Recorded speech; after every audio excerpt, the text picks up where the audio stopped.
നിഖിലേട്ടാ, നമ്മൾ ഇറങ്ങിയപ്പോ അമ്പലത്തിലേക്ക് കയറിയത് രമേച്ചിയുടെ മോളല്ലേ? അതെ, അത് രമേച്ചിയുടെ മോളാണ്, കീർത്തന. നിനക്ക് അവളെ എങ്ങനെ മനസ്സിലായി? ഇതിനു മുമ്പ് കണ്ടിട്ടുണ്ടോ? ഏ, ഞാൻ കണ്ടിട്ടില്ല കുട്ടിയെ. പിന്നെങ്ങനെ മനസ്സിലായി? ഹും, സ്വന്തം ഡ്രസ്സ് കണ്ട് ആർക്കാ മനസ്സിലാവാത്തത്? കഴിഞ്ഞ ആഴ്ച ഞാൻ കുറെ ഡ്രസ്സ് രമേശിക്ക് കൊടുത്തില്ലായിരുന്നോ? അതിലൊരെണ്ണം ആ കൊച്ചിട്ടിരുന്നത്. അത് കണ്ടപ്പോ തന്നെ എനിക്ക് മനസ്സിലായി രമേശിയുടെ മോളാണ്. പിന്നെ രമേശിയുടെ ചെറിയ മുഖഛായയും ഉണ്ട്. എനിക്ക് ഏറ്റവും ഇഷ്ടപ്പെട്ട ഡ്രസ്സായിരുന്നു. തടി വെച്ചപ്പോൾ അത് കേറാതായി. അതാ പിന്നെ മനസ്സോടെ ഞാൻ കൊടുത്തത്. ആ, നിങ്ങൾ വന്നോ? ആ അമ്മേ, ഞാൻ ഇന്ന് അമ്പലത്തിൽ വെച്ച് രമേശിയുടെ മോളെ കണ്ടു. കഴിഞ്ഞ ആഴ്ച രമേശിക്ക് കുറെ ഡ്രസ്സ് കൊടുത്തില്ലേ? അതിലൊന്നായിരുന്നു ആ കൊച്ചിട്ടിരുന്നത്. അത് കണ്ടപ്പോഴേ എനിക്ക് മനസ്സിലായി. ഇപ്പൊ തോന്നുന്നു അതൊന്നും കൊടുക്കാറുണ്ടായിരുന്നോ എന്ന്. മെലിവാണെങ്കിൽ ഇടായിരുന്നല്ലോ. രമ്യ, ഞാൻ ഒരു കാര്യം ചോദിക്കട്ടെ? എന്തിനാ മനസ്സോടെ രമേശിക്ക് ഡ്രസ്സ് കൊടുത്തത്? ഓ, എനിക്കതൊന്നും പാകാവുന്നു തോന്നുന്നില്ല. വെറുതെ ഇവിടെ വെച്ച് അലമാരിയിലെ സ്ഥലം ഇല്ലാതാക്കുന്നത് എന്തിനാന്ന് വിചാരിച്ചാ കൊടുത്തത്. എന്നാ അതിനി പറയരുത്. ദാനം കൊടുത്തിട്ട് എപ്പോഴും അത് തന്നെ പറഞ്ഞുകൊണ്ടിരുന്ന ദാനം കൊടുക്കുന്നതുകൊണ്ട് എന്താ കാര്യം? വലത് കൈ ചെയ്യുന്നത് ഇടത് കൈ അറിയുന്നല്ലേ പറയാറ്. അത് ഞാൻ വേറെ ആരോടും പറഞ്ഞില്ലല്ലോ. നിങ്ങൾക്ക് എല്ലാവർക്കും അറിയാവുന്നതല്ലേ.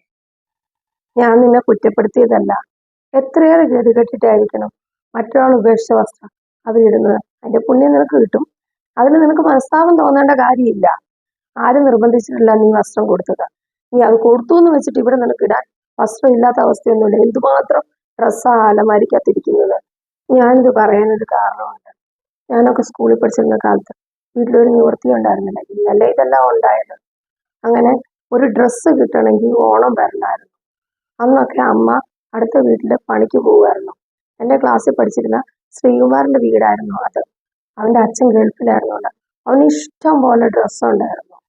എൻ്റെ അവസ്ഥ കണ്ടിട്ട് സങ്കടം തോന്നിയിട്ട് അവന്റെ അമ്മ അവന്റെ പട്ടം പോയതും തുന്നൽ വിട്ടതുമായ ഡ്രസ്സൊക്കെ എനിക്ക് തരും. എൻ്റെ അമ്മ അത് വീട്ടിൽ കൊണ്ടുവന്ന് തുന്നി പിടിപ്പിച്ച് എനിക്ക് തരും. അത് കിഴി കിട്ടിയപ്പോഴത്തെ ഒരു സന്തോഷം, സ്ഥിരം ഡ്രസ്സിൽ നിന്ന് മോചനം കിട്ടിയല്ലോ എന്നുള്ള സന്തോഷത്തിലാണ് ഞാൻ അന്ന് സ്കൂളിലേക്ക് പോയത്. അത്രയ്ക്ക് സന്തോഷത്തോടെയായിരുന്നു ഞാൻ സ്കൂളിലേക്ക് ചെന്നത്. എന്നാൽ നിഖിലിട്ടിരിക്കുന്നത് എൻ്റെ ഡ്രസ്സാണെന്ന് പറഞ്ഞ് ശ്രീകുമാർ കൂട്ടുകാരുടെ മുന്നിൽ എന്നെ കളിയാക്കി. അപ്പോൾ എനിക്ക് കരയാനല്ലാതെ മറ്റൊന്നിനും സാധിക്കുമായിരുന്നില്ല. സ്കൂൾ വിട്ടപ്പോഴേക്കും ഞാൻ കരഞ്ഞുകൊണ്ട് അമ്മയുടെ അടുത്തേക്ക് ഓടി വന്നു.